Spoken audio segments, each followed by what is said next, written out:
Welcome to But Jesus Drank Wine. And other stories that kept us stuck. I'm Mead. And I'm Christy. In this podcast, we'll explore the stories that kept us, stuck, wanting to drink and not wanting to drink all at the same time. Join us as we show you that freedom from alcohol does not have to mean a life sentence of misery and missing out, but actually means living an authentic life full of peace, joy, and purpose. Hey, babe, how are you? Hello, my friends. I'm doing well. How about you? You look gorgeous. Well, I just got my hair colored. I actually am not going anywhere exciting today, but I'm going to say, what do you have planned? You're all... Nothing. I have nothing planned except for clients, but I have a blowout, so. Do people tell you that you look like a younger Christy Brinkley? Do you get that a lot? Oh my gosh, you're so sweet. Seriously. I've gotten it a couple of times. Okay. Every single time I get it, I'm like, absolutely no way. She's so pretty. Yeah. Hello, mirror. Hello. Are you? When you have your hair all done, I get Christy Brinkley vibes and I love it. Well, when I was walking up to this room to kick Carter out of it, he was like, "Oh my gosh, Mom, you look so different." I'm like, "That's because you see me in a ponytail and no makeup." I love them when I have on like normal clothes and not my leggings or sweatpants, and my kids are like, "Oh my gosh, where are you going?" Clothes. I know. I might actually leave the house today. Well, I'll leave the house every day, but it's just usually sweatpants and leggings. Oh, what a fun way to start this really exciting conversation. Y'all, what we have for you today, it's a good one. It's really exciting.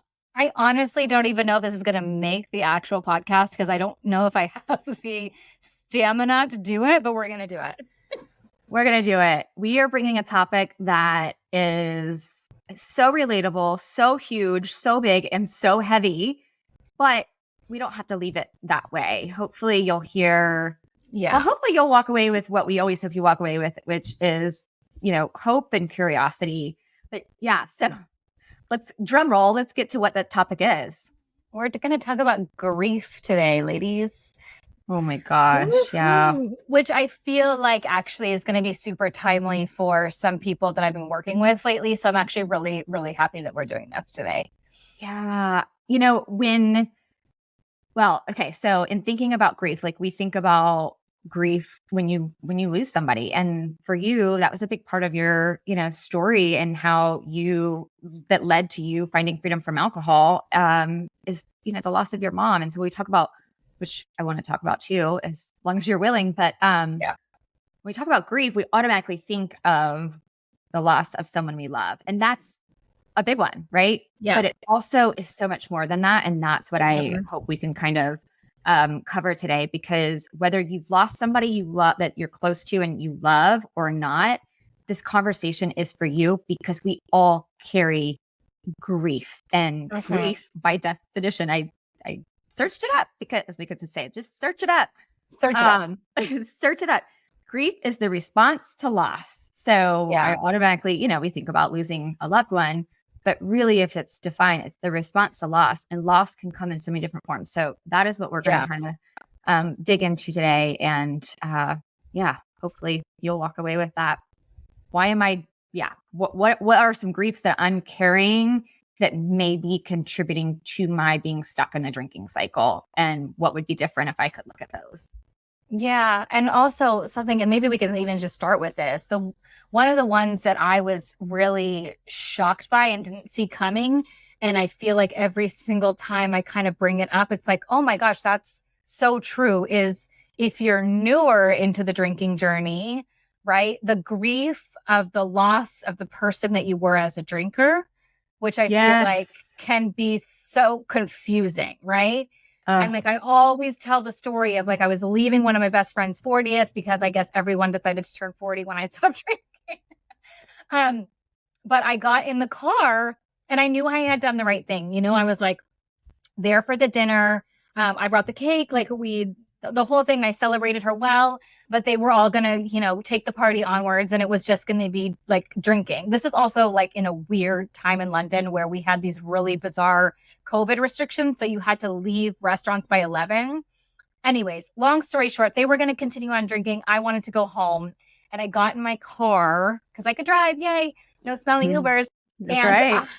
I burst into tears. And I was just like, I used to be the girl that like shut the party down, that always wanted another round, that was like, let's go, keep going. Someone takes the babysitter and a sleepover, like all the things, right? And I was just Same. like, so I felt like part of me was sad because that wasn't me anymore, even though I knew in my Yes. soul that getting in the car and leaving was the right thing to do. Right. I think that's one of the most confusing things that I coach people through and that I experienced myself as well. In the beginning, when you found the freedom from alcohol and you're like, wow, life is so much better. If you're not prepared for it, it can kind of sneak up, on you in this way of like, oh, wait, well, why am I upset? Why am I leaving in tears from this? This is what I want. And it's not that we want it to be different, because it could be. We could drink if we want to. It's what you mentioned, which is how it, it's the encompassing like kind of our identity for a while. It was that party girl, like the party fun. Yeah, I was always the last one. It's a kind of good thing that you and I didn't meet before this, because we would have been I know. Don't. so much trouble together. Don't. I was just thinking that as you were saying that. I'm like, it's a good thing that you and I were not. Yeah. Anyway, but there is that sense of like, this is what my life was. And though I don't want that anymore, and I'm choosing this, I'm not being forced into this. That's the beauty of the work that we do. It's not something we have to do, it's something we get to do. And in it, reap all the rewards, but it's something I'm choosing to do. And yet I am feeling this little bit of sadness, or what you would describe as maybe grief, for like, that was my life. And that's okay. Yeah. I can leave it there, but also, so what did you do to kind of like cope with that? Yeah. I mean, I think the first thing was realizing it, right? That's what it was. And then I was like doing the right thing. But then also, right, I had so many things by that point in my toolbox for like new things that brought me joy and new things that I enjoyed. So like mourning the loss of like, so to speak, of old Christy, it was okay, because like I was like, this sounds so cheesy. Falling in love with the person I was becoming. You know what I mean? Like I liked who I was so much more, that like that's what it was. But I still got those like pangs of like, oh gosh, that used to be me. I was the one that always had everybody over till 2 a.m, and the dance party and the speakers falling out of the ceiling because the music is too loud. And oh my God. Oh my gosh. I know. Like if ever we thought that was fun, the chaos that was.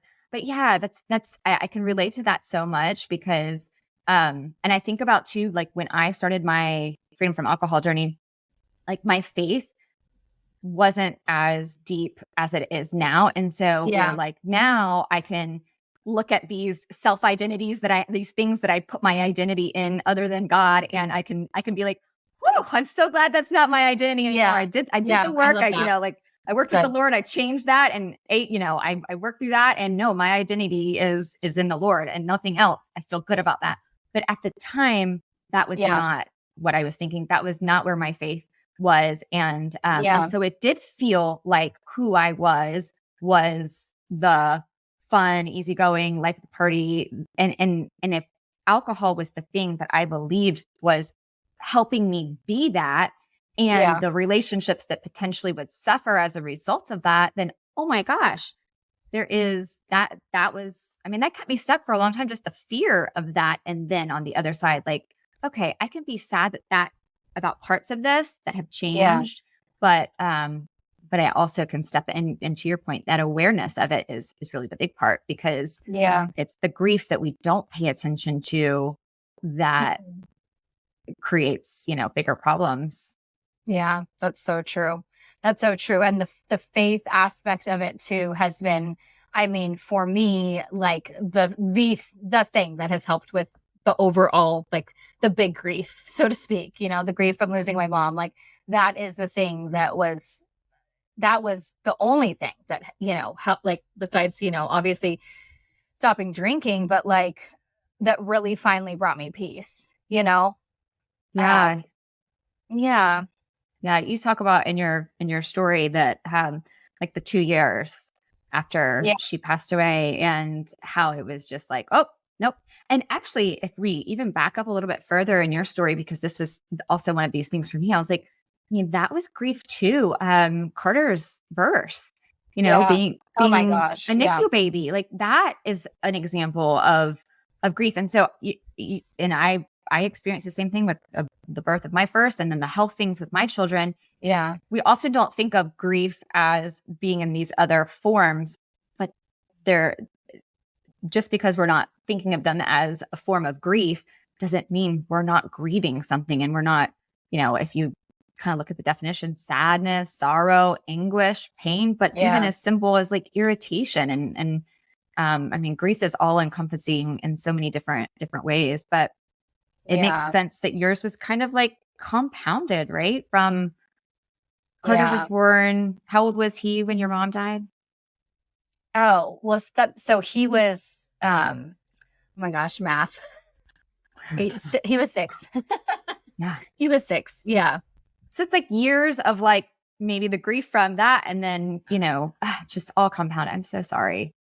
It makes Oh, sense. babe. But I mean, I'm in such a much better place. And this is like, I was actually chatting with a client yesterday who's been through so much. And I was just like, if I can give you like any hope and any encouragement, it's that the second the alcohol took a back seat, that's when I was able to start healing. Yes. And so if you are grieving something or going through something traumatic or any of it, and you need to like work on healing from it, and you're numbing out with alcohol, it's making it so much harder on yourself. I mean, because yeah, go ahead. Sorry. No. I was just like picturing literally like kicking the can down the road. Yeah. You're not dealing with it. You're just kicking it down and it's piling up. Yeah. Yeah. Yeah. And for me, there was so many different like components of the grief, right? So just like real quick, because like my mom and I were in a really like we were best friends growing up. But then when she started drinking, it changed her. And so we were in a really bad place when she passed away. And so there was all these like layers of like, sadness mourning the loss of my best friend, but then also like anger because of like, I was blaming her, right? Like I was blaming her for how could you do this to us, to me, to the kids? How could you not be around? All of that. And like when I did this work, and we learned that like alcohol is an addictive substance, it's the only coping mechanism, that's the only tool in your tool that you have. Why do I keep saying toolbox 100 times? But like, long story short, right? My mom didn't know she really didn't, like looking back on it, like any other way, and didn't have any other source of like dealing with her own emotions because of how she was raised. Right. And so shifting from that place of like, I had to shift the anger part of the grief to the compassion in order to heal from that. And there is no way that I would have been able to do that still drinking. Yeah, that's so powerful. And you think about how you touched on like it's all the future loss that comes along too with that. Like as part of grief, when you lose somebody, it's not just that, and then all of the layers that make that. All relationships are complicated because they're relationships, to begin with, I feel like to an extent, but certainly in a situation like yours, it's complicated. So there are all those layers. And then also it's that future loss by not having the person there, that all gets compounded. And I think I was someone, I was conditioned to believe that being light and funny and easygoing and things like that, like there's no time for the dramatic or the deeper or the sad. And it's funny how the more I step into my real identity as a, non-drinker and daughter of the Almighty, like the more I step into that, the more I realize that grief, sadness, sorrow, like that is part of the human experience. But what we do with it is where we have different paths of what we do with it. And for so long of my life, even though there weren't maybe those really stand out, big losses, so to speak, there are a bunch of little tiny griefs along the way that when they're not dealt with, when they're not addressed, when you aren't bringing attention to them, it doesn't mean that they're not, causing issues. And so then we give alcohol this little tiny opening through socializing in high school for me. And eventually it is just the thing that we use whenever we're uncomfortable with anything. And there's all of this stuff bubbling right underneath the surface, just ready to come out. And so, yeah, Yeah. it's a big deal. Yeah. Yeah. I love the, what you were saying about future loss, because I feel like, again, it's one of those things where when you're in this grieving future loss place and then you're drinking a depressant every night, Yeah. it just makes it absolutely unbearable, right? It makes it absolutely unbearable because you're so down from all the dynorphin and all the depressant stuff that just like any little thing would set me off, right? Like any little thing. And I still do this sometimes, but I would like, just bawl in the kids' like Christmas plays and stuff because my mom wasn't there. And, and I kind of still do that too. But it's just, it makes it so hard to heal from anything when you're drinking. And is it fair to say that you, as someone who's never really, I lost my grandmother and that was really hard, even though she was 97 or 8 years old and had a good life. It was still, and I think that this is something I wanted to kind of like touch on too, is like kind of that, like that expectation that it shouldn't be hard, but yet this is what I'm really feeling that lot. Okay, she lived a good life. And that's what I was kind of trying to talk myself into. Like, if I was you, maybe be thinking like, well, I shouldn't still be crying about that, like getting choked up about that because it's been X amount of time. But also when we have that expectation, who says how long grief is supposed to take? And how is that limiting us from actually being able to feel it and to grieve it and let it move through us? And how it always, I think that's the thing that I keep learning about grief too, is like, it doesn't ever go away. It just gets more, you get more healed was a word that you used, healing it. Yeah. But yeah. Yeah. Yeah. And I mean, I saw I saw a therapist after about a year, maybe a year and a half, but I was still drinking like heavily. And she obviously picked up on it somehow, not because I like rolled in like a hot mess, but like maybe, as I was opening up, said some things. And so then she really like went hard in on like, that's what I needed to look at. And so she obviously didn't last very long because I was like, no one's going to tell me to give up my drinking. That's the only thing that's like making this all okay, Yeah. But again, it's just one of those things. The drinking delayed the healing 100%. It really, really did. I have heard stories and coach folks who have done the loss of, the loss of a loved one free from alcohol and done it the other way too. And the difference that they talk about and being able to even to be present in those final days with someone you love, or to be going through that, just that presence, what a gift. Yeah. But I think so much of what keeps us from being able to look at, it's just, we're scared to look at the things. And we have this, expectation maybe that we shouldn't be feeling this, or we just never were taught how to handle this, or like, well, my life is there's nothing I can be sad about in my life because I don't have any. And that's something that I always come back to from my story. It's like, that's a form of grief that I was denying, that there were things that, that happened, that there is a loss felt from it, but I had to just pretend like everything was okay because, you do have a good life. And so don't get stuck in that. And when we deny that, it again, just kind of keeps building up under the surface and makes it that much easier to do the thing that helps us, so to speak, quote unquote, not have to deal with any of it. But yeah, so true. The other thing that I feel like you just said something that like jogged my memory of just the grief was something that like I obviously was experiencing, but I put all these expectations on other people of how they should act, right? Mm-hmm. Because I was grieving. And so it made like relationships really hard, right? Because people, especially with Chris, my husband, like he was never living up to the standard of being the supportive husband, even though like I had no, right? He was actually doing all the things, right? He was by all appearances. Yeah. Yeah, but like I somehow Mhm. wanted him to magically like Yes. understand what I was feeling, which is not something that you can expect of someone, which I learned through doing this, right? I mean, and I remember just going to school and it was like to pick up the kids and I was like I just gotten back from California from the funeral and everything, and one of the moms who knew me very well and sent me flowers was like, oh, why you look so sad? And I literally wouldn't speak to her for like 6 months.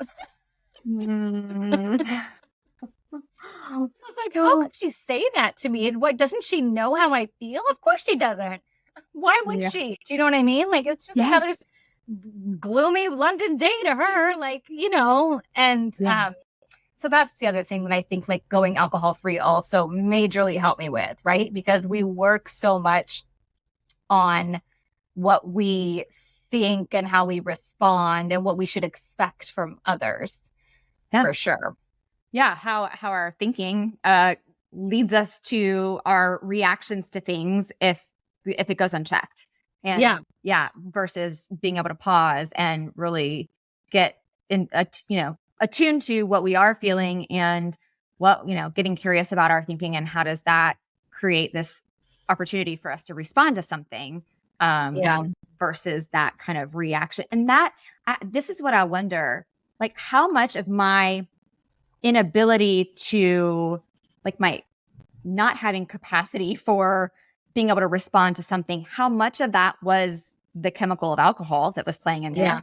The answer I know is probably a large part of that. And then the other piece of that is just not even having that awareness for how that was affecting everything I was doing. And that's where this conversation is. So I find it to be so valuable and love kind of peeling back the layers of it because it's so much more. Yes, it's about the habit of alcohol and being stuck in that drinking cycle and how it's, taking up the throne of our hearts, instead of the Lord or all of those things. Yes, it's about that, but it's also about all of these just human elements that I everyone I've worked with and in this space, just none of us were taught any of this. None of us were taught that our thoughts were separate and how our expectations change things. And we just all kind of, and that's the work that we get to do now because it makes it all manageable. And so when I was saying, I have a point, I promise. So when I was saying, I'm loving everything you're saying. Keep going. So when I was saying earlier that like I was conditioned to be that lighter, like fun and easygoing and all of that, like, nobody got time for the drama or the serious or the heavy. What's so crazy is now on this side, it's so paradoxical to me because I welcome it in. In fact, Christy, you'll laugh. So, okay, so Kurt Thompson, Dr. Kurt Thompson's book, The Deepest Place, Suffering and the Formation of Hope. Okay, this is not a book that I would have ever wanted to pick up, much less pre-ordered months ago and been counting down the days until its delivery on release date yesterday. And maybe you are a little bit of a Kurt Thompson. Are we allowed to say groupie? I guess, right? He is amazing. He's been such a great teacher for me in that his work has allowed me to get to those thoughts and feelings and things that I didn't even know were there, controlling so much of what I did and how I was showing up. And then he weaves science and theology together, and it's beautiful. But my point in all of that is to now be in a place where if you knew me in this life, but didn't know me in my former life, you would probably say like I'm someone that is on the like deeper, more melancholy kind of side or whatever, and that's fine. But there's both parts of me now where there is the lighter and but this has always been a part that I've just kind of tamped down. But now I'm comfortable in it. I'm comfortable looking at, I get excited about a book about suffering because I'm not afraid of it anymore. I'm not afraid of grief. I'm not afraid of suffering. I'm not afraid of sadness. I mean, I have peace in Jesus. So that's a big part of it. But doing this work has allowed me to step into situations that are the hardest. Just recently, with my little one being sick, I can step into these hard places where my capacity to handle those situations when I was drinking was, I mean, zero. It was all reactionary. It was all reactive. Totally. And it was frantic and frenzied all the time. Now there's just, even in the suffering, even in the grief, there's a calm and there's a peace that is completely different. And yes, it's Jesus. And it's also that I don't drink anymore. Yeah. Yeah. You know? Yeah. Yeah. One of my favorite quotes, and I don't, it might be Annie, but I think it's actually predates Annie. You probably know who it is, but the pain plus resistance equals suffering, right? Yeah. And the resistance is the drinking, right? It's the resistance, the numbing, the ignoring, the stuffing it down, or, letting it come out like totally erratically because you're not actually, dealing with it properly. But that is exactly what I did, right? Like I prolonged the suffering and therefore my pain because I was just resisting it. And people kept saying to me, people that had lost parents, like, oh, time heals.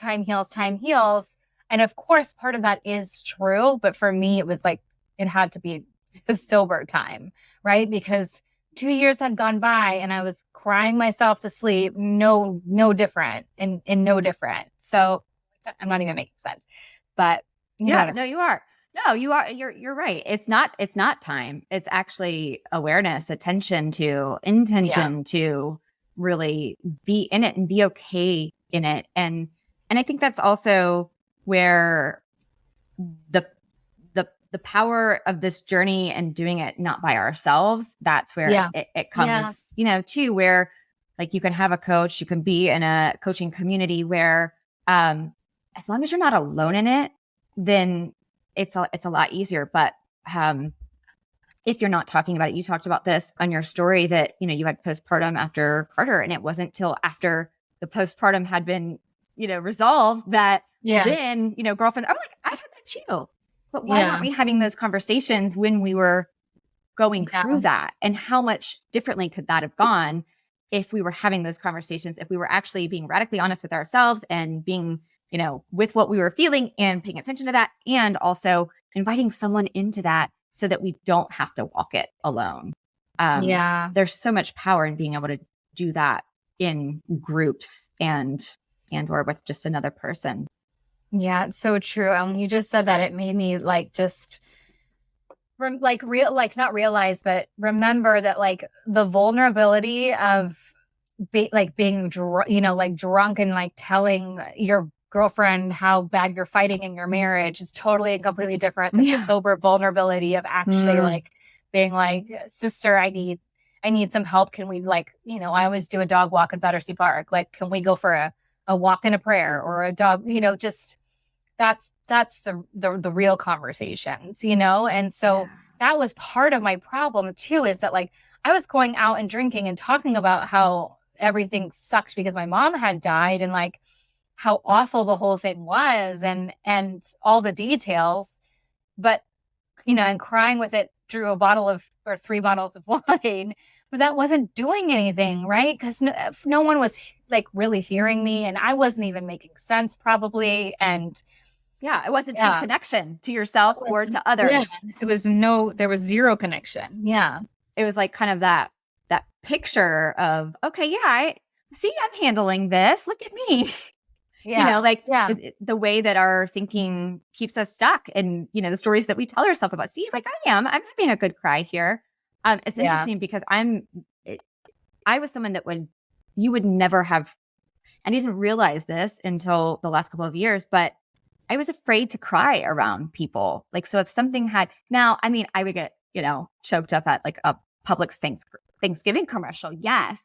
but like actual, like, the vulnerability and actually crying in front of somebody. And when my girlfriend, so this was in I guess it was 2017 or 2018, she invited me to this guided meditation. I don't know if we've talked about this here, but she invited me to this felt sense guided meditation that she was going to. And I was like, meditation? No, when I have to close my eyes and people will be like staring at me, like I had all of these ideas of what it was going to be like. But because I was a people pleaser at the time, I was like, I can't tell her no. So yes, I'll go. And I prayed the whole way there, like, please let me get through this. And not, this is what I was praying. Like, please let me get through this so I don't embarrass myself. Because I was worried about like, well, if I do, maybe I did have a sense that there was a lot of emotion that was, bubbling right underneath the surface. And then we did the meditation and I ugly cried. Like it's like the dam broke and the water flooded out and it felt so good. It was so beautiful. I mean, it was truly divine. And I remember afterwards thinking like, oh my gosh, this was a really big deal that I was able to allow my real emotion to be there around other people and really feel that. And yes, it was ugly and it was messy, but their response was beautiful. How I felt, I felt like this giant weight had been lifted off my shoulders that maybe I've been carrying my whole life. And that's the beauty of being able to do the work that we get to do when you're free from alcohol. You can look at this stuff and our fear that says that we're going to get stuck in that. That's a thought. It's a fear. We're not going to get stuck in it if we're paying attention to it and we're inviting people in and we're moving through it. We're not resisting it. I think that's that I resisted for so long that feelings of grief could even, be part of my experience. I was somebody that didn't have grief or shame or, any of those things. Yeah. Yeah. So funny. Tears are cortisol or they have cortisol, right? And like that says it all right there, right? It needs, if it's there because it has to come out. It does. It does. And allowing ourselves to, well, I always say like your eyeballs need a good washing every once in a while, allow yourselves to feel that. And I think about how the alcohol was just over time, just throwing more and more gasoline on the fire. To a point where eventually it does come out in different ways. I also think about how with the resistance piece, the judgment that comes along. I know you mentioned this too. It's like, once we are in that place too, where maybe we're starting to notice that there is something here I need to pay attention to, or yes, I am grieving the loss of my mom, but I'm not grieving it the way that I think I should be, or I should be over it. Like we kind of talked about earlier, then we judge ourselves. And when we judge ourselves for what we're feeling or what we're thinking, I mean, that's just like a kiss of death. Yeah. Because you're stuck in shame and you're stuck in blame. And then you need the quickest exit route out of shame. And so that's obviously more alcohol, you know?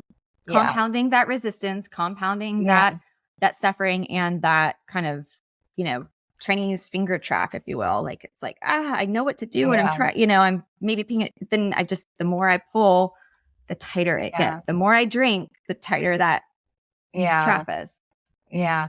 There was one morning, like I'll never forget it. It was like a huge alarm bell, like had gone off for like one of the first times, which was just like, I woke up like, grouchy because I had a hangover, feeling sad, not feeling great. And I knew I had a lunch with a girlfriend at like 12:30. And I was like, okay, well, then I knew she was a drinker. And I thought to myself, okay, well, this will be fine then. This will be fine because at 12:31, the bottle of Sauvignon Blanc is going to be on the table and then it's all going to be okay again. And those were not my exact thoughts. My exact thought was more like, okay, like it'll be okay. I've got someone to drink with at lunchtime, so I'll feel better, but it wasn't even just because I wanted the hangover to go away. It was because I didn't want to feel anything that I was feeling at all. Yeah. Yeah. But I kept drinking after that alarm bell, right? Well, sometimes it takes 100 alarm bells, Totally, and that's okay too. But but you did finally, kind of pay attention to it and do something about it. But, I think about how also the definition of grief included words like trouble, annoyance, bother, irritation. Yeah. Like that was like the second part of the definition. Like, well, I guess I keep coming back to the same point. This is what I've been pondering, I guess, since we decided we're gonna talk about this. Is how grief isn't just, and not to minimize like grief, loss of a loved one. Please don't, mishear me there. But grief does come in all of these other subtle forms. 100%. And that is where, I don't know what my point was, but my point is that, No, but there's it so is much true. involved in that. Yeah. I mean, I have a couple of girlfriends with children that are not healthy. Let's just say that. Right. And Yeah. that is a huge piece of grief that they're walking through, right? Because they're grieving the loss of having a healthy child. Right. Yeah. Yeah. No, I mean, I think, I mean, most probably people know that my youngest has a health condition. That means that when she gets just like a normal illness, a virus or what have you, there's a good chance that she'll end up at CHOA for an extended period of time. So we go into this like high alert mode where we have to monitor her around the clock to see, okay, when is that time that, how long can I keep her home, without having to go. And so we've spent a lot of time at the Children's Hospital over her 9 years of life. Yeah. And I can in processing all of that, I can say when we're there, I do have this perspective of like, we're the ones that get to go home. I mean, she is the healthiest kid there when we're there at the Children's Hospital. And I can hold that. Yes. And have appreciation for that. And praise God that is true. Yeah. And I also get to go home. Yeah. And cry because of how hard it's been. Yeah. And you can have the appreciation for someone could have it so much worse. And my life is wonderful. And this is really hard. And this is really sad. And at times, I don't know. And it's okay. And it doesn't mean there's anything wrong with me that I feel both of those things. It means I'm human. Yeah. I'm so glad you just shared that because it's so incredibly good and true, because that is something that I too caught myself doing a lot, right? It's like, well, I still have my dad and like, I've still got this and everything's okay here and bloody bloody. And it's like, that is not helpful.